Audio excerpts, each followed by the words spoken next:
Hoy el grupo del Garraf inaugura el ciclo de conferencias. Este curso trabajamos la posición masculina y tenemos el enorme placer de contar con la presencia de Marcelo Barros. Marcelo Barros reside en Buenos Aires, es analista, miembro de la EOL, de la AMP, es también docente, autor de varios libros como Intervención sobre el nombre del padre, La madre, La condición perversa, La condición femenina, por nombrar algunos. También autor de numerosos artículos y de muchos aportes al psicoanálisis de orientación lacaniana. Hoy nos viene a hablar de su libro El horror a la paternidad, que es un libro que está agotado, que esperamos que pueda reeditarse para poder leerlo. En lo personal, tuve la suerte de vivirlo como docente en la universidad y en el posgrado en el Hospital Ameguino, de esto ya hace varios años. Y en lo personal, Marcelo, te agradezco que hayas aceptado la invitación y también te la agradezco en nombre del grupo. Es un placer tenerte y escucharte. Pido que cerréis los micros. Una vez que termine la intervención Marcelo, se hará el pedido de palabra a través del chat y Aline irá dando el turno. Ya sabemos cómo manejarnos en este medio, ya venimos trabajando lamentablemente o afortunadamente, no sé muy bien cómo decirlo, desde hace casi un curso, o más de un curso. Así que bueno, Marcelo, un poco más, te paso la palabra y cierro mi micro. Muy bien, muchas gracias por la invitación. En sí voy a hablar de lo que se me propuso, aquello que me invitaron a hablar, del tema del horror a la paternidad, y es el título de un libro al cual voy a hacer referencia muy breve, un libro que una persona de una pequeña editorial me pidió una contribución, si podía contribuir con una cantidad de escritos míos, porque necesitaban un libro en el plazo de 3-4 meses como mucho. Como no quise hacer un rejunte de viejos artículos para responder a ese pedido, decidí escribir, ver qué me salía en ese lapso, es decir, de 4 meses, digamos de diciembre a marzo, y escribí un texto que no sé si es un libro de psicoanálisis, es el libro de un psicoanalista, no un libro de psicoanálisis estrictamente. Es difícil de ubicar el género de ese texto, pero le di una forma de diario, y de diario a partir de la lectura de noticias de diversos medios, sobre todo de diversos periódicos de distintas partes del mundo, y siguiendo, uno podría decir, bueno, no hay estrictamente un hilo conductor. La lectura o el desarrollo del libro es bastante fragmentado, pero yo voy a intentar hoy hacer un resumen, por lo menos de algunas hipótesis psicoanalíticas en las cuales está basado ese texto, que empieza el 23 de diciembre del 2017 y termina el 8 de marzo de 2018. Esa fecha del 23 de diciembre fue una fecha de una represión muy fuerte que hubo en la ciudad de Buenos Aires a raíz de una ley que tenía que ver con el sistema previsional, o sea, el sistema de las jubilaciones. y termina el libro justamente con la fecha del 8 de marzo, que es el Día de la Mujer.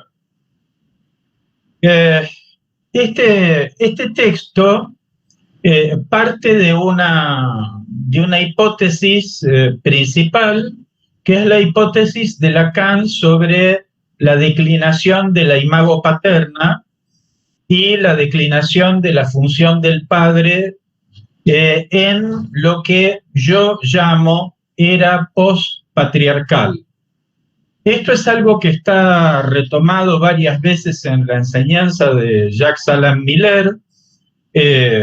A lo largo de la enseñanza de Lacan, esta hipótesis se sostiene de un modo permanente, y en el texto, en el curso de Miller, Un esfuerzo de poesía, hay un último capítulo que se titula Del padre a la mujer, y donde él nombra nuestra era, nuestra época, le pone como nombre la modernidad.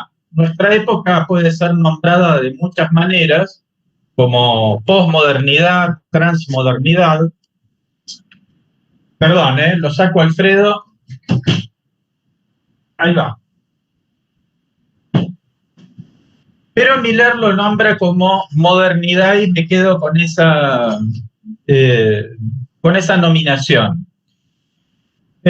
Aquí yo discuto en ese libro y en general siempre discuto con el hecho de que se confunda capitalismo con patriarcado. Yo no voy a entrar en una revisión histórica o en una fundamentación histórica de por qué no se podría confundir una cosa con la otra, pero mi referencia central es el Manifiesto Comunista Revolucionario de Marx y Engels de 1848, donde si uno lee atentamente, uno ve que Marx nombra el capitalismo como un paradigma de poder radicalmente distinto de todos los poderes anteriores.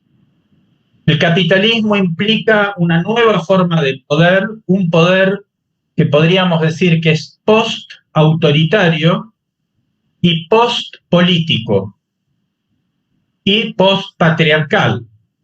Post-autoritario no importa la instancia de autoridad si es ocupada por un hombre o una mujer. Un filósofo argentino, Ignacio Leucovitz, ya fallecido, decía que el capital financiero, sobre todo el aspecto financiero del capital, que es su esencia, era un poder que operaba por destitución de las instancias de autoridad. Donde la autoridad o la instancia de autoridad, sobre todo si la autoridad política, es un estorbo al libre juego del mercado, y donde la intervención del Estado o de cualquier autoridad política sobre ese libre juego del mercado es nombrada por el liberalismo o neoliberalismo, si ustedes quieren, como violencia.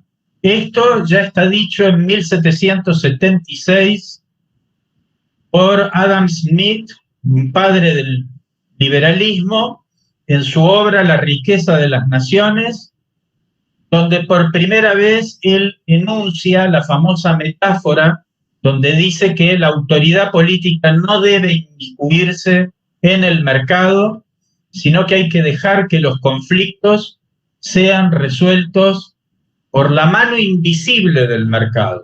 O sea que por primera vez Adam Smith habla de un poder acéfalo, un poder encarnado en lo que Lacan llama el S2, y por eso en algún momento él identificó el discurso universitario con el discurso capitalista.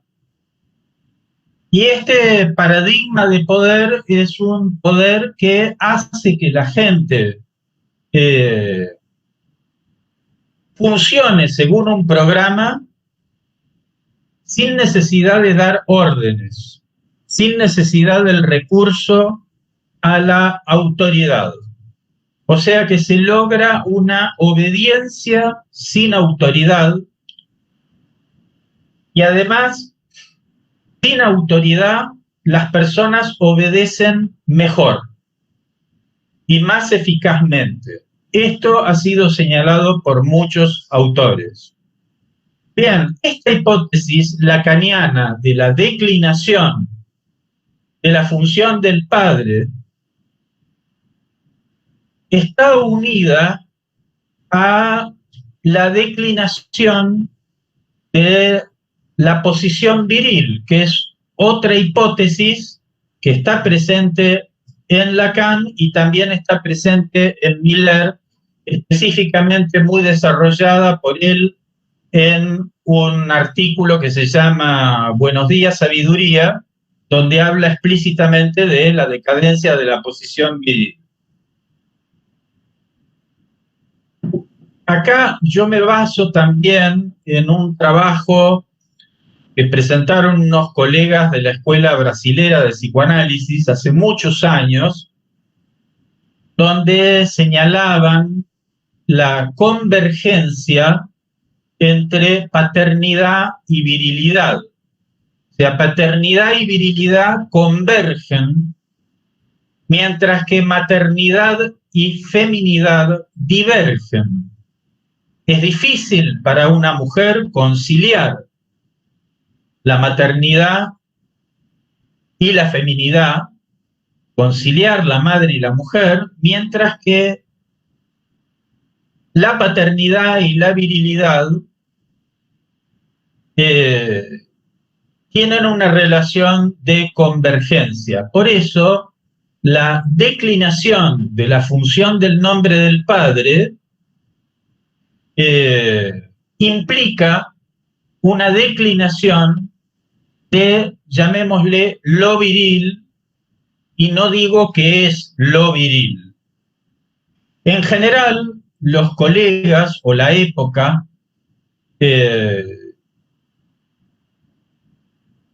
sostienen que la virilidad es algo que no suscita mayores preguntas o interrogantes, todos los enigmas que están en la cuenta de la mujer. Pero en mi último libro, En la condición perversa, yo cito al principio, hay una cita de Lacan, donde Lacan dice que es divertido o extraño que después de 70 años de psicoanálisis, los psicoanalistas no hayan dicho nada sobre lo viril, sobre el sexo masculino, sobre el vir, sobre el hombre. Bien, acá yo caracterizaría la modernidad, se habla de la modernidad como la época de una feminización del mundo, y yo aquí ya paso, yo por ahí no comparto esta visión, que es una visión, no sé si de Lacan, sí es una visión de Jacques Alain Miller, pero yo no comparto esa visión. No veo nuestro mundo como un mundo feminizado o femenino, habría que ver qué querría decir eso. Lo que sí veo, y me baso en Freud, en un texto que en general los lacanianos desprecian mucho y se equivocan en eso, que es La moral sexual cultural y la nerviosidad moderna, un texto de Freud, que yo considero que tiene toda su vigencia, y donde si uno lee atentamente ese texto, uno se da cuenta de que lo que llamamos feminización es una desvirilización, lo cual no es lo mismo. No es lo mismo la desvirilización que la feminización. Y acá, esa desvirilización está muy ligada, o sea, yo voy uniendo varias cosas, la caída del nombre del padre está estrechamente ligada a la caída del mito, que es algo que Lacan señala en su versión del sujeto. Dice, bueno, el Edipo, hay una relación entre Edipo y padre muy fuerte. Cuando Deleuze y Guattari hablan del antiedipo, en realidad el antiedipo es el antipadre. Y no es difícil ver cómo hoy en día, por lo menos en Argentina, no hay un solo día, diría que no hay una sola hora que pase donde los medios no nos recuerden cuán malvado es el padre. Entonces, dentro de esa figura de declinación del Edipo, de declinación del mito, que coincide con lo que Jean-François Lyotard, que es a quien debemos el término posmodernidad, él la define como la caída de los grandes relatos, o sea, la caída de los relatos trágicos, la caída del mito, la declinación del mito. Y hay una relación esencial que yo por ahí no tengo tiempo en esta conferencia para desarrollarla, entre la función del nombre del padre, lo viril, el mito, y la cuarta pata sería el deseo. Dice que la modernidad se presenta como una declinación del nombre del padre, del mito, de lo viril y del deseo. Esto está dicho por Freud, no solamente sobre la más generalizada degradación de la vida erótica. Y acá yo rescato el término que utiliza Freud como degradación. Degradación, Erniedrigung, en alemán, al igual que en castellano, degradar a alguien es destituirlo también. Es como cuando se degrada a un militar, se le quita el rango, se lo destituye. Y aquí yo pondría la destitución como un medio de defensa propio de la era postpatriarcal o propio de este nuevo paradigma de poder post-autoritario y post-político. Freud, en El malestar en la cultura, es más fuerte todavía y dice que en el hombre moderno, acá utiliza la palabra hombre, Freud era de esa época como aludiendo a la humanidad. Freud dice que la función sexual es una función involutiva. O sea que una tesis freudiana es que gran parte del malestar en la cultura y propio de la modernidad, es una de las paradojas de la modernidad, el hecho de que la sexualidad, Freud diga que es una función involutiva. Yo acuerdo con esta posición de Freud si uno entiende la sexualidad como acto y no como goce, como acto y como deseo, no como goce masturbatorio. Si tomamos la sexualidad como goce masturbatorio, podemos decir que la modernidad la expande de un modo como nunca antes.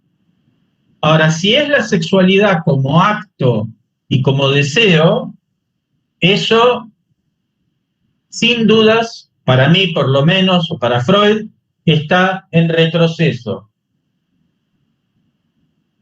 Jacques Alain Miller, al hablar de la era postpatriarcal, estoy citando, en algo, un texto que en Buenos Aires salió, es una recopilación, salió bajo el título de Punto Cenit.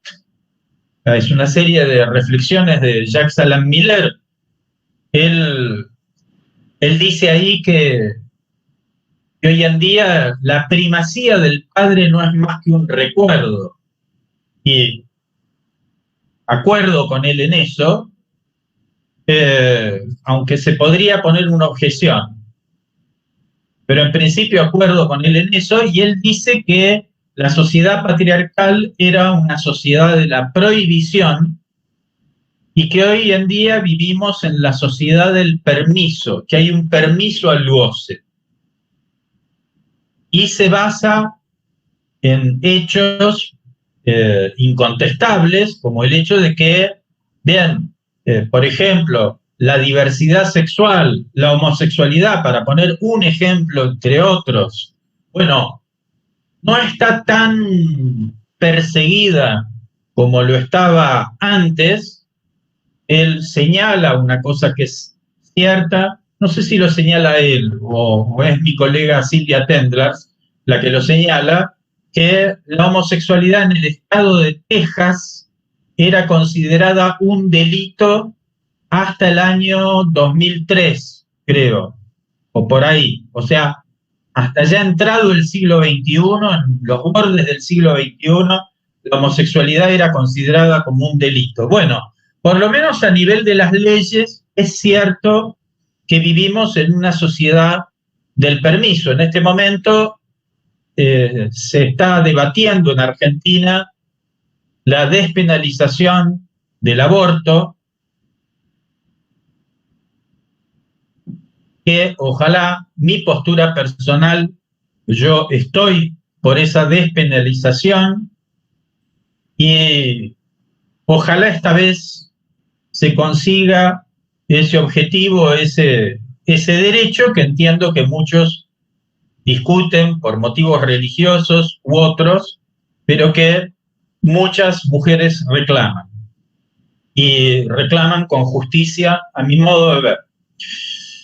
Bien, ahora, yo objetaría un poco esto que dice Jacques Alain Miller, de que la nuestra es la sociedad del permiso, porque, y él dice del permiso al goce, porque yo diría que en nuestra sociedad, en la sociedad moderna, el goce no está permitido, es obligatorio.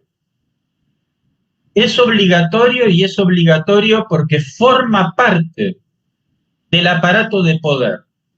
El goce es un medio de poder. El poder necesita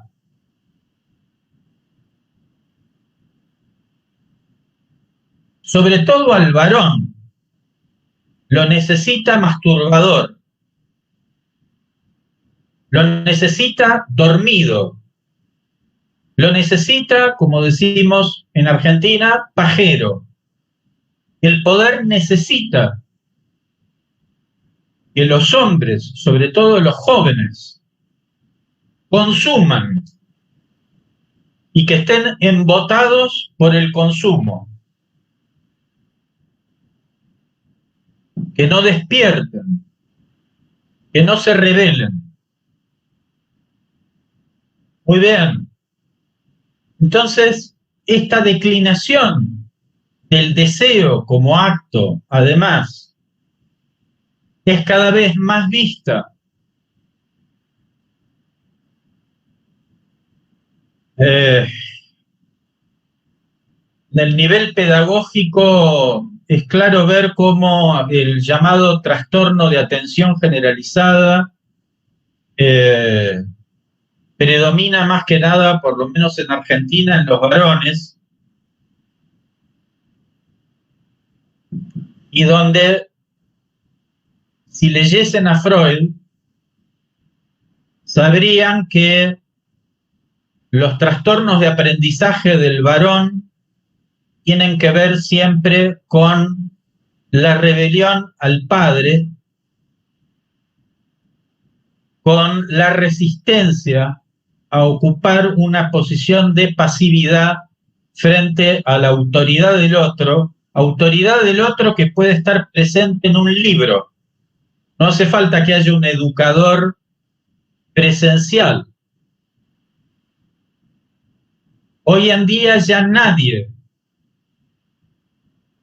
va a leer la psicopatología de la vida cotidiana, la interpretación de los sueños y el chiste y su relación con lo inconsciente.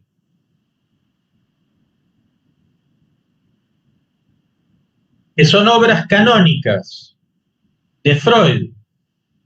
Se leen fragmentos de eso. Y no se lo va a leer porque no hay tiempo para hacerlo. Esto es una característica de la sociedad capitalista. No hay tiempo para hacerlo. Porque hay ya un desánimo, una derrota del sujeto frente a leer un texto tan grande que no le va a entrar, con toda la resonancia fálica que tiene esto. Esto es demasiado grande como para que me entre. Y sobre todo son los varones, y esto lo dice Freud y lo dice así, son los varones los que cierran el culo frente a esto. Ahora, esta posición femenina ante el padre, Freud la considera como esencial a la virilidad. Para citar a Harold Bloom dice: hoy en día no se le puede enseñar a los jóvenes un clásico. No toleran leer Shakespeare porque no toleran la grandeza, no soportan la grandeza del otro, no soportan pelearse con el padre, no soportan la lucha de Jacob. Jacob que peleó con Dios, eso quiere decir la palabra Israel, haber luchado contra Dios. Esa lucha contra Dios, los hombres de hoy no la pueden dar. Refutan a Freud sin haberlo leído, sin haberlo peleado. Así es más fácil refutarlo, sin haberse medido con él. La lucha con el maestro es algo esencial para el varón. Pero no hay maestro contra el cual luchar hoy en día. Ahora aquí, el otro día hago una digresión. Mi colega Nieves Soria presentó un libro muy bueno de ella que se llama La sexuación en cuestión, y que es un texto donde ella dialoga y discute con diversos feminismos. Y en ese libro ella adelanta el título, la hipótesis de su próximo libro, que creo que va a salir ahora en enero, que se llama La inexistencia del nombre del padre, y que ella distingue la inexistencia de la forclusión, y que el nombre del padre inexista no es lo mismo que esté forcluido. En la presentación de ese libro, otro colega, Gustavo de Sal, que presentó el libro, hizo notar que él acordaba con esta hipótesis de Nieves Soria de la inexistencia del nombre del padre, pero señaló algo que me parece muy importante y que los psicoanalistas no toman en cuenta, y es que el nombre del padre ha caído en la sociedad occidental capitalista desarrollada y moderna. O sea, ha caído en los países ricos o en aquellos países pobres que toman como modelo a los países ricos, como es el caso de Argentina.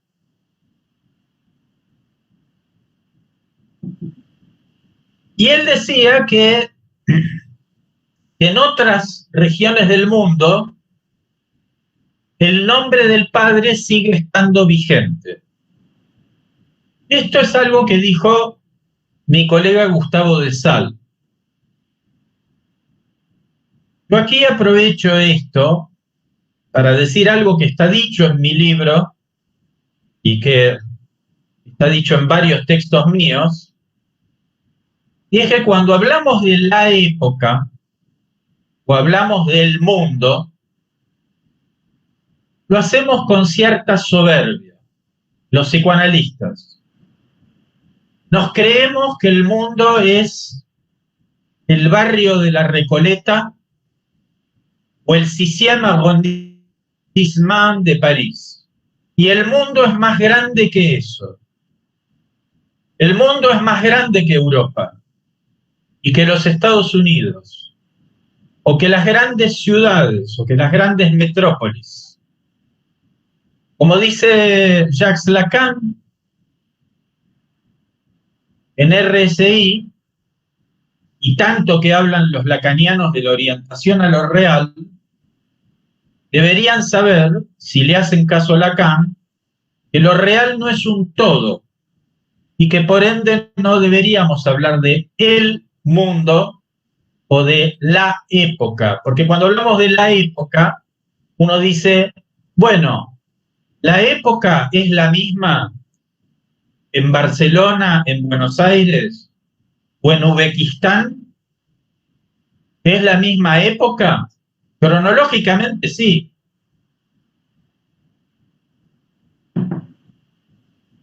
Pero cuando hablamos de la masculinidad y la feminidad, hay que pensar que el mundo y la época es algo más plural, más amplio, y esto está dicho por Freud en El malestar en la cultura, cuando él dice, deberíamos pensar nuestra época como la ciudad de Roma, donde por ahí un edificio hipertecnologizado convive al lado de las ruinas del Foro Romano, y donde hay diversas épocas que arquitectónicamente coexisten en un mismo espacio. Entonces, tomando esta idea, yo sostengo, y esto es una metáfora, que la sociedad occidental, capitalista, moderna, desarrollada, la sociedad en la cual vivimos nosotros, es un barrio cerrado, o lo que en Buenos Aires se llama un barrio cerrado, o un barrio privado, pero prefiero la expresión barrio cerrado. Un barrio rodeado de muros. Muros que pueden ser físicos o muros que pueden ser legislativos, jurídicos. Pero en todo caso,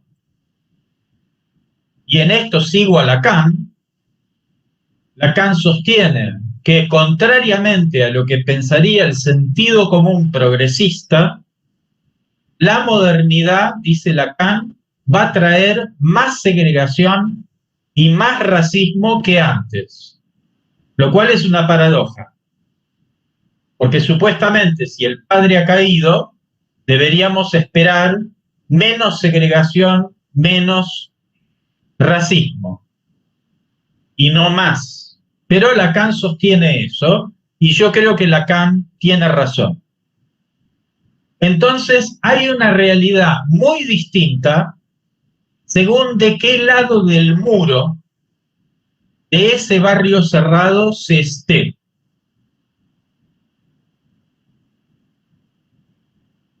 De lo que está del otro lado del muro sabemos muy poco y casi nada.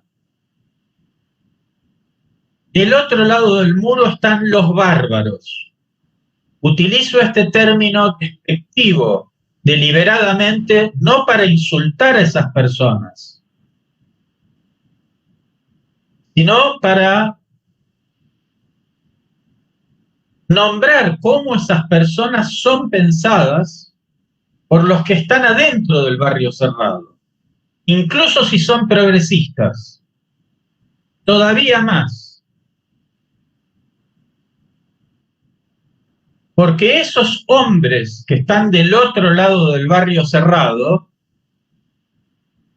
no son hombres políticos, y ahora me refiero a los hombres varones, no son hombres políticamente correctos. Utilizan palabras impropias. Usan palabras como negro o marica o puto. Hablan de un modo que no se debe hablar. Y está bien que en nuestra sociedad esas cosas estén penadas y se eviten. Pero del otro lado del muro hay un varón no deconstruido. Y las mujeres tampoco están deconstruidas. Son mujeres que muy tempranamente se embarazan y tienen hijos. Y acá hay que decir que para la sociedad capitalista, y esto está dicho por una psicoanalista argentina, kleiniana, que se llamaba Marie Langer, una gran psicoanalista argentina. En la década de 1960 ella decía: el capitalismo no quiere que las mujeres sean madres. La maternidad ya no es funcional al capitalismo. Por supuesto que una mujer tiene todo el derecho del mundo a no ser madre, a rechazar la maternidad.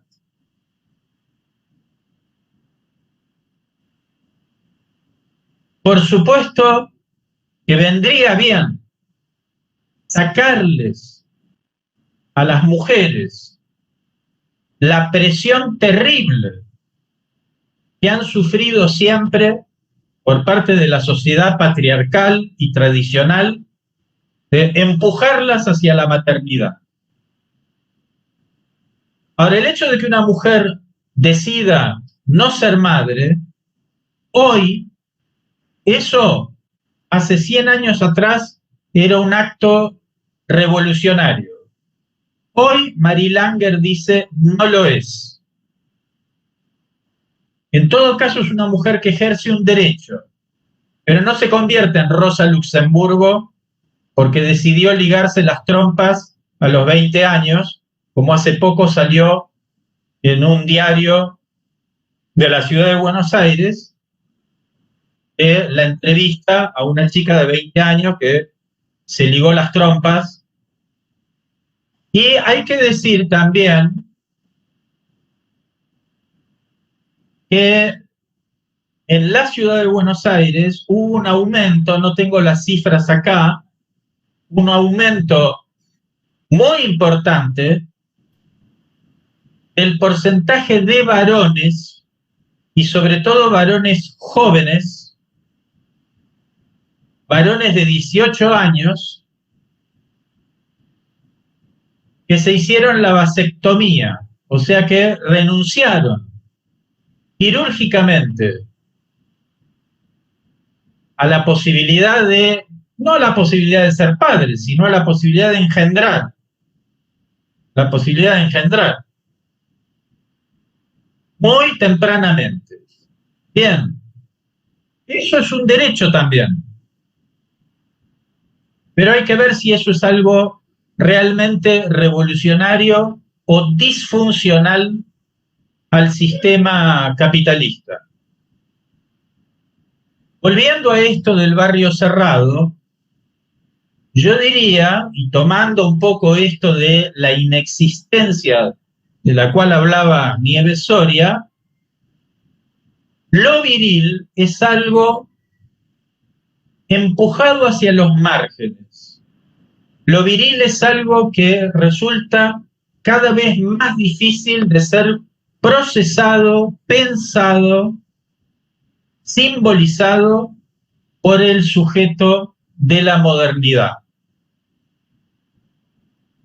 Y cada vez es más empujado progresivamente hacia los márgenes del barrio cerrado, hacia la delincuencia o hacia las clases sociales más bajas, o hacia regiones del mundo consideradas como no civilizadas por los países que sí se creen civilizados. Entonces, lo que pasa fuera de nuestra sociedad progresista es algo de lo cual no voy a hablar. Hablaré de lo que pasa adentro y donde más o menos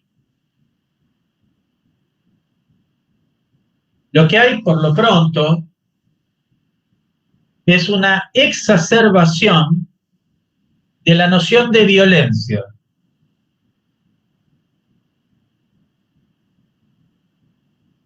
No hablo de una exacerbación de la violencia, voy a hablar de eso después. Hay una exacerbación de la noción de violencia.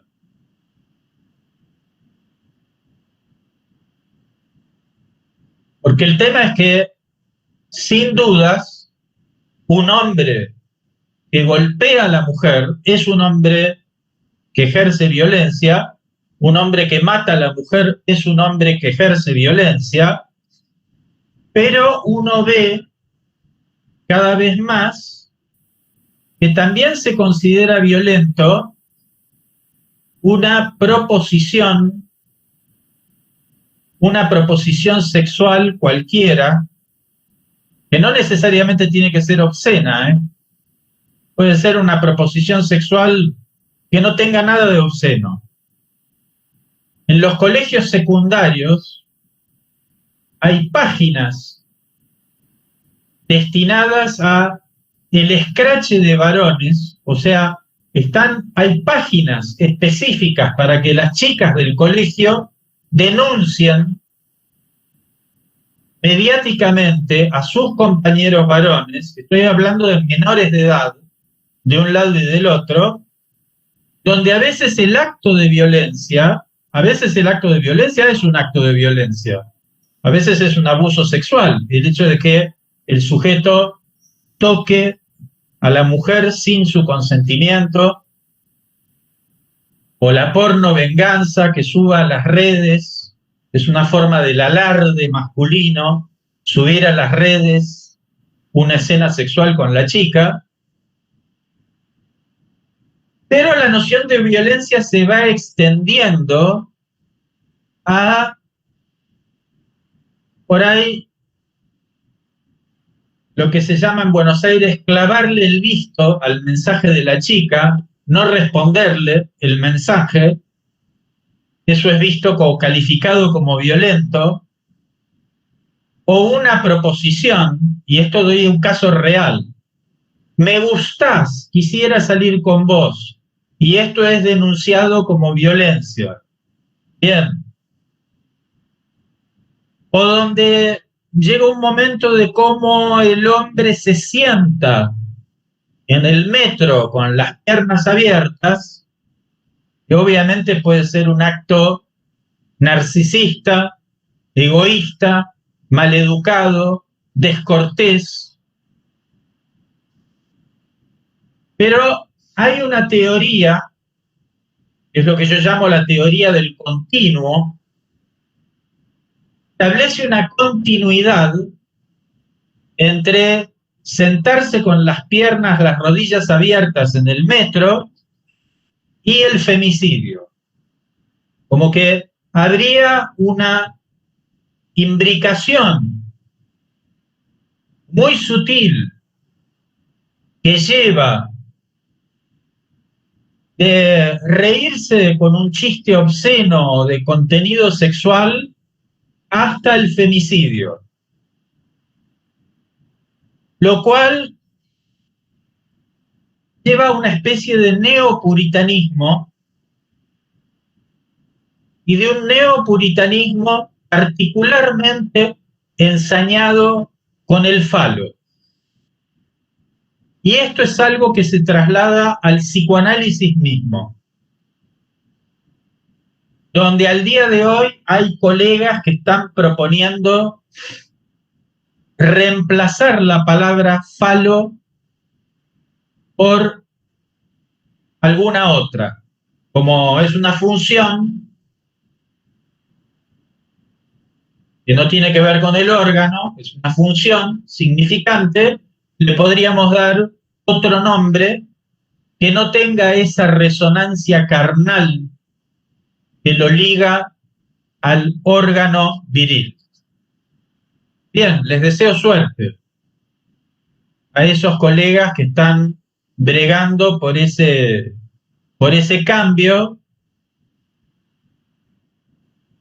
Piensan que la crítica feminista al psicoanálisis se va a apaciguar con esas concesiones. Suerte con eso. Yo creo, como Freud, que cuanto más concesiones se le hacen al superyo, más se enfurece todavía con el sujeto.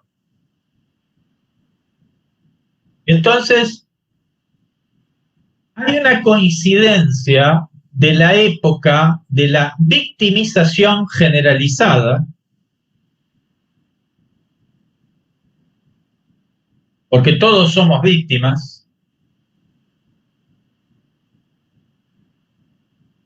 y donde la supuesta feminización en realidad es una victimización generalizada, cosa que alcanza a los hombres. Los hombres también se presentan como víctimas.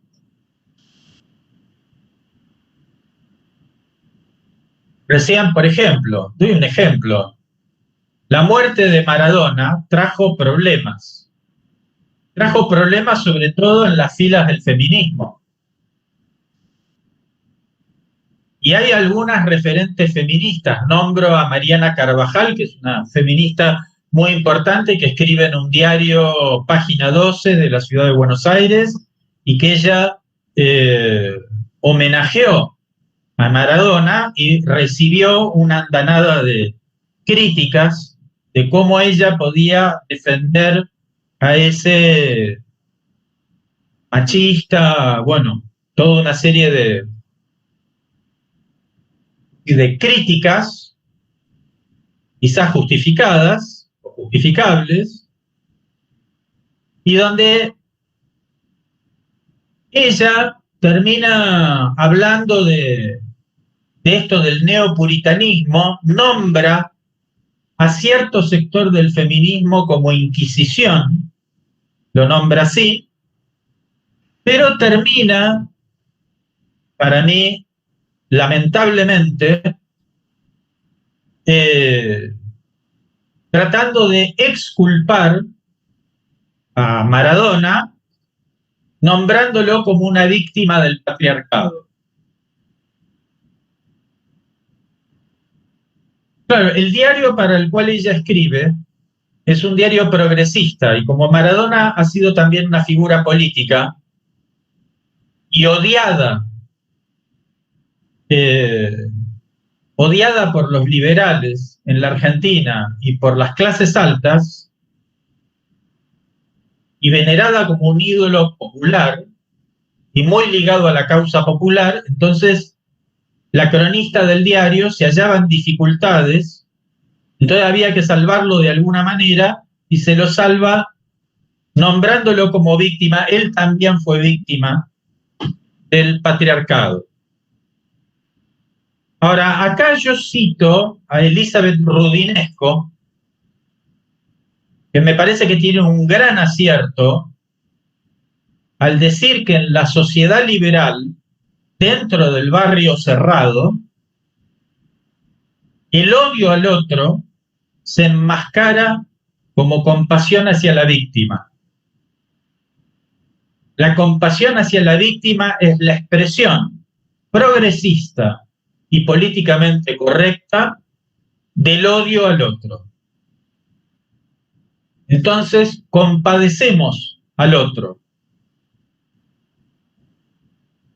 Compadecemos al inmigrante, que es una víctima. Pero, como bien dice Alain Badiou, ese otro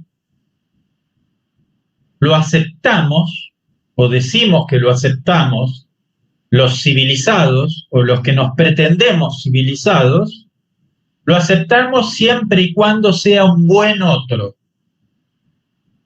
Y un buen otro quiere decir que sea partidario de la democracia liberal, parlamentaria, partidario del libre mercado, ecologista, feminista, etcétera, o sea, que sea como nosotros. Porque si no es como nosotros, entonces da asco. Y el único modo de pensarlo es como una víctima. Esa categoría no le hace bien a nadie. Entonces, yendo un poco a, bueno, ¿cuál es el destino? O los destinos posibles de lo viril en la época del hombre que no existe. Y yo señalaría dos, lo cual no quiere decir que sean los únicos destinos. Hay muchos posibles. Y acá hay algo que quiero decir, dos cosas. Una, con respecto a lo que dije antes sobre el falo, una colega nuestra, Graciela Broski, en unas jornadas, en cierta oportunidad, advirtió que la orientación lacaniana corría el riesgo de convertirse en una religión del goce femenino. Bien, yo creo que ya es una religión del goce femenino. Yo creo que ese riesgo ya es una realidad presente. Otra cosa que quiero señalar antes de ir al punto de los destinos es el culto de la singularidad. La religión de la singularidad. Para Freud, el psicoanalista no está impedido de hacer formulaciones generales. Y para Lacan existían los tipos clínicos. Habla de tipos de síntomas, incluso al final de su enseñanza. Y a veces el culto a la singularidad impide pensar, porque el pensamiento procede por generalización. Entonces, volviendo, dentro de la sociedad progresista, y cuando digo progresista no me estoy refiriendo a una ideología política, de derecha o de izquierda. Estoy hablando de una posición subjetiva que puede darse en todo el espectro político. La creencia en el progreso, es decir, como un valor. Me preguntarán, ¿y vos no creés en el progreso? Yo creo que no hay evolución, creo que hay sustitución, que es algo distinto. Bien, dentro de esta sociedad progresista, lo que queda de la masculinidad tiene dos direcciones. La primera es la perversión. Y acá el abanico es amplio.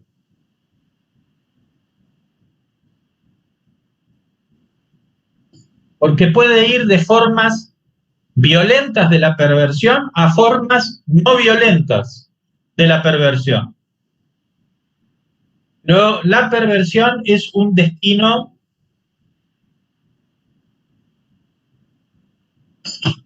cada vez más posible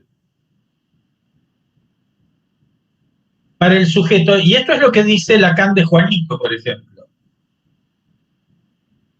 Y es lo que dice Lacan sobre la masculinidad de su época, y estamos hablando de 1950 y pico, al final del seminario de las relaciones de objeto, y donde habla de el sujeto masculino de ese momento, que Lacan dice bueno, esperan, los muchachos de ahora esperan que las iniciativas vengan de la otra orilla, vengan de ellas, de las mujeres, que sean las mujeres las que vengan a bajarles los pantalones. Y esto yo diría que es cada vez más cierto. Lo único que yo objetaría es si esa posición es una posición que hemos de lamentar, o si es una posición lógica, adecuada a esta época. Porque hay que tener mucho cuidado para tomar la iniciativa con una mujer. O el hombre debería tomar mucho cuidado.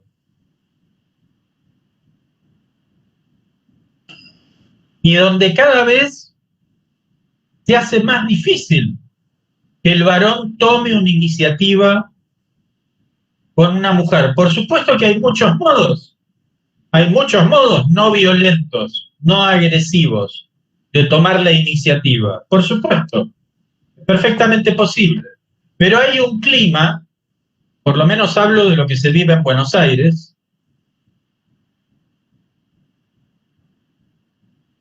hay un clima de abstenerse de eso. Del otro lado, hay una cara perversa y violenta, hay una cara violenta de la perversión, y es una paradoja que por lo menos, no sé en otros lugares del mundo, en Argentina las estadísticas de violencia crecen, no disminuyen. Uno podría pensar que lo que crece es la visibilización, el registro, la estadística. Uno podría pensar que la violencia es la misma que hubo siempre, solo que se visibiliza más lo que antes estaba oculto. Sería una posibilidad. Ahora, hay una diferencia muy grande entre la violencia doméstica, ocultada y que todavía se sigue ocultando, el hecho de que en una familia se oculte, se guarde como un secreto que el hombre le pega a su mujer, a su compañera, pero el femicidio plantea otro problema, porque el femicidio no se puede ocultar. Los cadáveres no se pueden ocultar, son muy difíciles de ocultar. Después, que la justicia no los castigue como debería, en Argentina la justicia da vergüenza, los fallos judiciales dan vergüenza en muchos casos de violencia contra las mujeres y en otras cosas, pero y donde hay mucha protesta, y con razón hay mucha protesta. Pero un jurista argentino, y que no es para nada de derecha, porque no se podría tildar de machista, aunque para ciertos feminismos cualquier cosa se puede tildar de machista, para ciertos feminismos, Raúl Zaffaroni, un jurista muy importante, empieza a preguntarse si hay algún otro factor, el patriarcado, de la educación patriarcal, que esté incidiendo en el aumento de la violencia contra la mujer. Y esta es la pregunta. Si hay otro factor. Yo aquí hago una comparación. El antisemitismo existió en la Europa cristiana durante siglos. Un antisemitismo terrible, un odio terrible hacia los judíos. Mi pregunta es,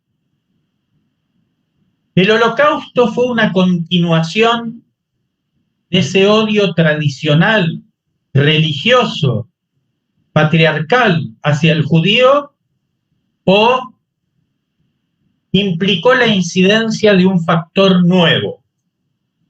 En esto me baso en Hannah Arendt y su obra Los orígenes del totalitarismo, y también en Michel Foucault, un autor muy citado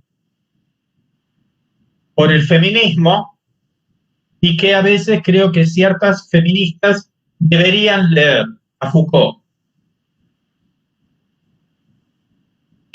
Sobre todo doy la referencia en Historia de la Sexualidad, el primer tomo, creo que se llama La voluntad de saber, el último capítulo se llama Derecho de muerte y poder sobre la vida.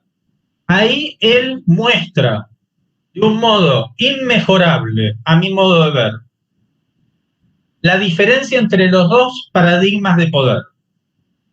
Entre el poder patriarcal, que era un derecho de vida y de muerte, que operaba por sustracción, o sea, por castración, y el poder postpatriarcal que opera por control absoluto de los cuerpos y de la vida.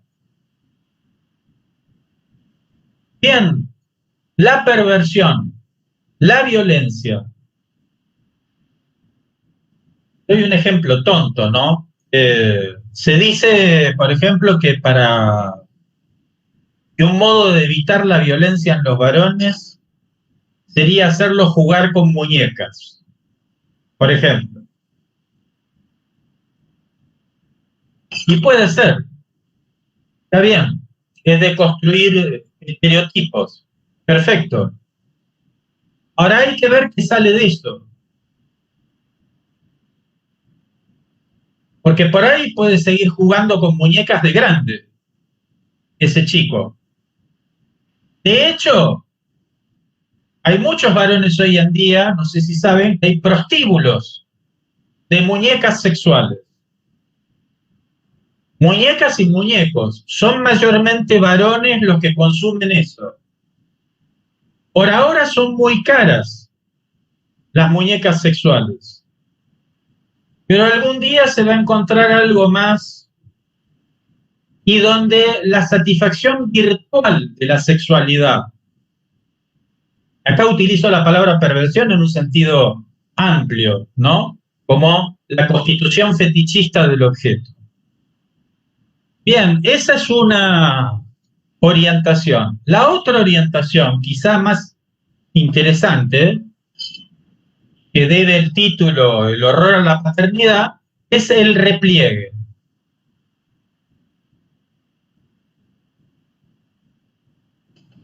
El varón en repliegue. El varón que no quiere saber nada con una mujer, porque no nos olvidemos que para Lacan una mujer es un nombre del padre. Y que habría que tener en cuenta que la declinación del nombre del padre también es una declinación de la mujer como síntoma, de la categoría sintomática de la feminidad.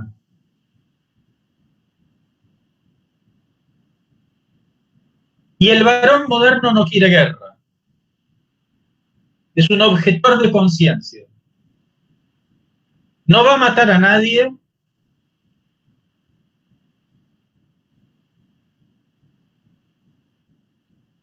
No va a incurrir en ninguna violencia, en ninguna agresividad, ni en ningún conflicto. Quiere estar en paz. Y tampoco se va a confrontar con un hijo.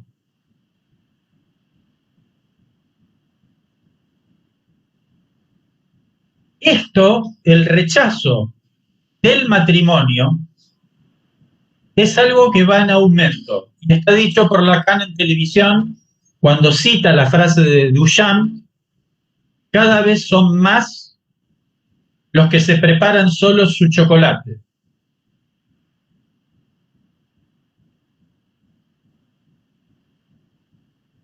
Y aparte del matrimonio como institución, independientemente de eso, la idea de la convivencia, sobre todo de la convivencia con el otro sexo, es algo que cada vez hay más gente, son una minoría todavía, pero cada vez hay más gente que rechaza eso y que opta por otra cosa. Aquí, si yo señalo esto, el progresista / feminista va a decir, vos estás defendiendo valores patriarcales. Vos estás diciendo que los varones deberían casarse y tener hijos, deberían ser padres de familia.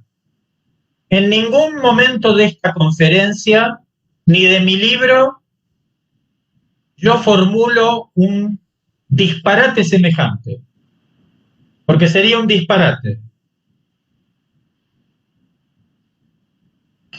Y si es por mí,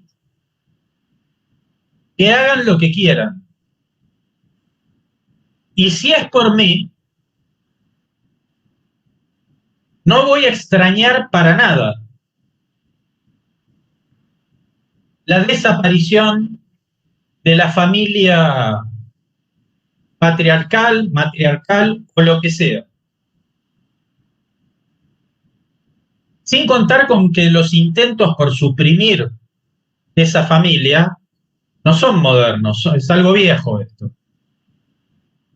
La gente que habla del poliamor y de las nuevas agrupaciones familiares y qué sé yo, se creen que hablan de algo nuevo.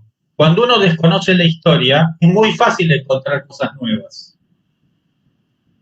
Como decía Borges, le decía un estudiante, es decir, si usted reniega de la tradición, se expone a descubrir cosas que ya han sido descubiertas.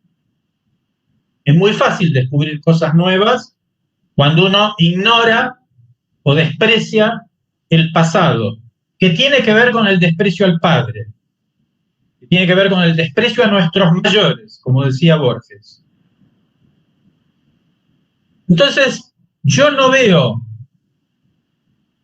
como un problema, al contrario, me parece que, dada la situación actual, dentro del barrio cerrado, no afuera, dentro del barrio cerrado, no sé si es un buen arreglo, sobre todo para un varón, el matrimonio y la paternidad.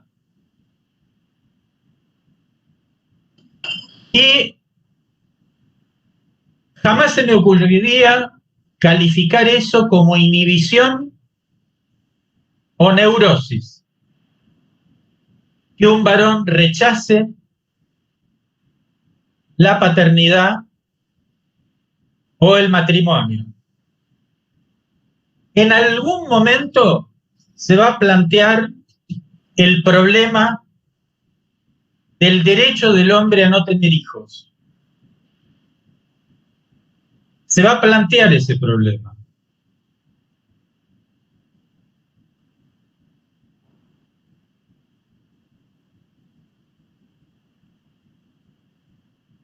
Obviamente eso va a venir después de ciertos avances con respecto a los derechos de las mujeres. Pero yo les doy un ejemplo real, y he tenido casos como este varias veces. Un muchacho de 30 años sale a una disco a bailar, se emborracha, entra en relación con una chica a la cual no conoce, se van a un hotel, tienen relaciones sexuales, no se cuidan, ninguno de los dos. Después él no la vuelve a ver. Al año él se entera que tiene una hija y ella vive en otro país, la mujer, en otro país de América Latina. Ahora bien, la ley obliga a ese varón, obliga a reconocer al hijo. Ahora, ninguna ley puede obligarlo a amarlo. Del mismo modo que ninguna ley puede obligar a una mujer a desear al hijo que no desea. Entonces, si vamos a ser modernos, asumamos las consecuencias últimas de la modernidad.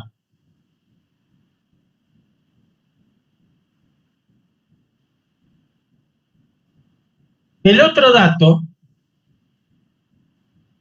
es un dato muy concreto que es un dato demográfico que se llama envejecimiento de la población.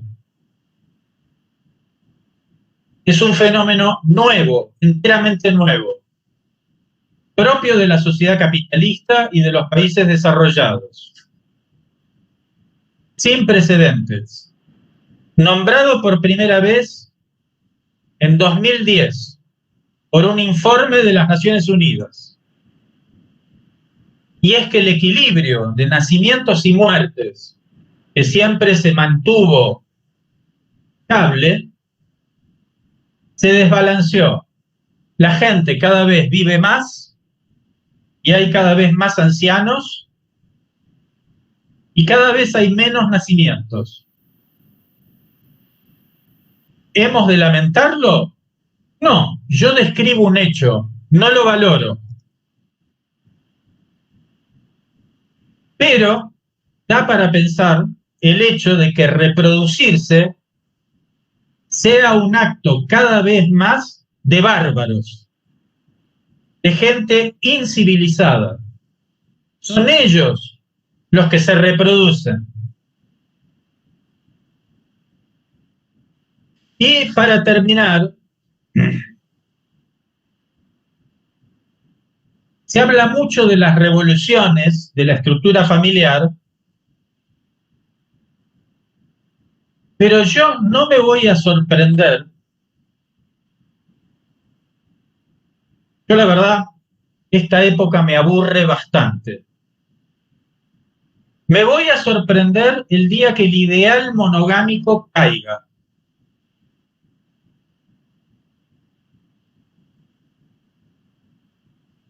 Y la verdad que me gustaría verlo caer. Pero no creo que vaya a caer. El ideal monogámico se sostiene. Que la gente se separe, que se case y que se divorcie 10 veces, eso no destituye el ideal monogámico. Porque siempre cada unión se plantea como monogámica. Y acá voy a la última hipótesis de Lacan, que está en Ideas Directrices sobre la sexualidad femenina, donde Lacan se pregunta si es por la sexualidad femenina que el matrimonio sigue existiendo después de la caída del patriarcado. O sea, retoma. Ahí él sostiene que el patriarcado ha caído y él se pregunta si es por la sexualidad de la mujer que el matrimonio y el ideal monogámico, en la relación de objeto, él dice el ideal monogámico es un ideal femenino. No dice que las mujeres sean monógamas. Dice que el ideal monogámico es un ideal femenino. Y cabe preguntarse si al día de hoy es por la sexualidad femenina, es por el deseo de la mujer que un hombre llega a ser padre o llega a consentir en ser padre. Y ser padre obviamente no tiene que ver con embarazar a una mujer o engendrar un hijo, ¿no? Es algo mucho más complejo que eso. Pero, en principio, bueno, Colette Soler refuta esta hipótesis de Lacan. Dice que es un disparate lo que Lacan dice. Lo dice en un libro que se llama Lo que Lacan dijo sobre las mujeres.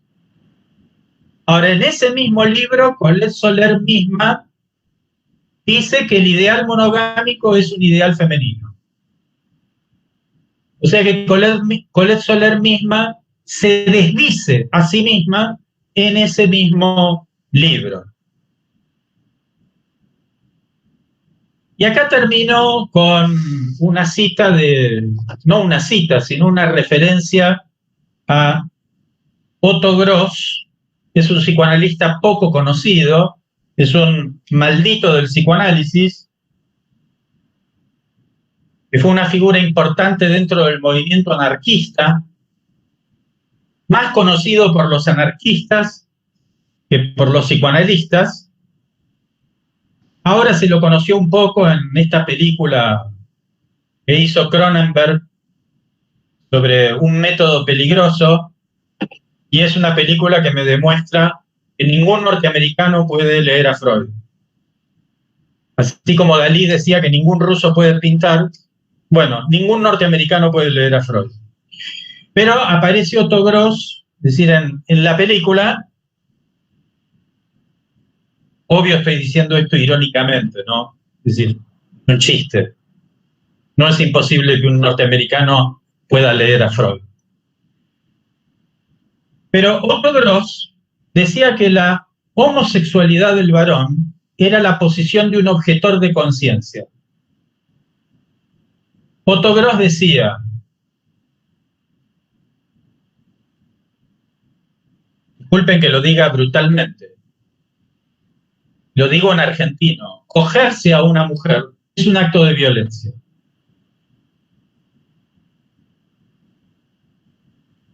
Y cito a una feminista norteamericana, Andrea Dworkin, que decía: la única relación sexual no violenta que se puede tener con un hombre es con un pene flácido.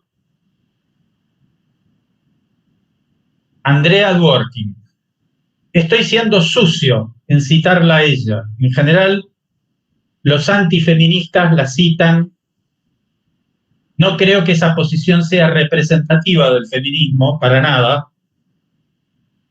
Pero lo que interesa es el fantasma del acto sexual como algo violento, y donde el homosexual, para Otto Gross, es el varón que ha decidido abstenerse de ejercer esa violencia como aquel que se abstiene de matar a otro ser humano.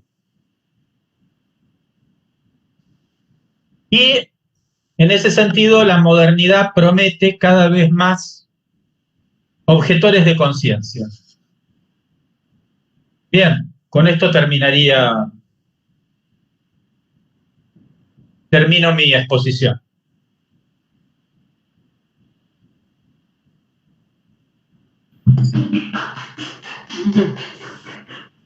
Gracias.